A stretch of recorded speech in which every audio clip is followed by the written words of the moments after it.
سلام به روی ماه دوستا و همراهای گرامی. بچه این چند وقته ما سعی کردیم که زیاد از محل سکونتمون که همون غربه دور نشیم و همون منطقه جاده چالوس باشیم. یه چند تا روستای خیلی نزدیک هست که اکثرا میدونم رفتین، خیلی آشناست و توی گوگل هم پین شده. ولی دوست داشتم یه ریویو بکنیم اطراف تهرانو که خیلی جای نزدیک و خوب داریم برای سفرهای نیم روزه صبح تا ظهر که بریم و خوش بگذرونیم. بچه ما امروز اومدیم خور.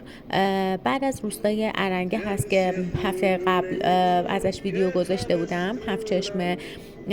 این آبشار خور هستش که آبشار یخیه و بسیار دیدنی و دوست داشتنیه. از زمانی که شما ماشینتون رو پارک میکنی تا زمانی که تا برسید به آبشار خور حدوداً 40 دقیقه زمان دارید که این مسیر بسیار دیدنی و قشنگ هست. از باغات میگذرید و یه جنگل کوچولو و در نهایت هم آبشار خور که از همون ابتدا از جاده که به اصطلاح پاکوب شده شما عبور بکنید، از همون ابتدا میتونید دست بکنید و ببینیدش. تمام مسیر از کنار جوی آب شما رد میشید و بسیار ساده هستش. سختیش 2 از 5 و احتیاج به تجهیزات خاصی نداره. برید حتما ببینید و کیف کنید. بچه‌ها تا حالا به این نکته به این مسئله فکر کردین که چرا قهوه همه جا میچسبه؟ واقعا خیلی مسکن خوبیه. و اینکه میخوام ببینم که شما قبلا آبشار خور رفتین. اگر رفتین برام بنویسید حتما از تجربتون. و اینکه شما هم از خوزنکلا رفتید این آبشار دیدید یا اینکه از منطقه پهنه حصار اومدید. چون من خودم روی گوگل مپ نتونستم پیدا کنم، ولی یه سری از کوهنوردا رو که قسمت پایین دیدم اونا گفتن که ظاهرا یه سری مسیر داره که از بالا به آبشار خور برسیم. من تا اونجایی که تونستم سعی کردم که نما از قسمت داخلی و خارجی آبشار براتون بگیرم.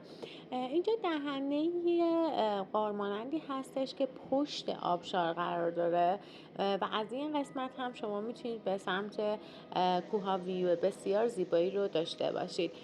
اینجا هم همونطور که در تصویر دارید مشاهده میکنید دیگه کوه تلمبار شده از یخها و قندیل‌های بزرگ هست که از بالا به سمت پایین میفته و بسیار سر. خیلی این قسمت رو مواظب باشید. من خودم 2 دفعه سر خوردم.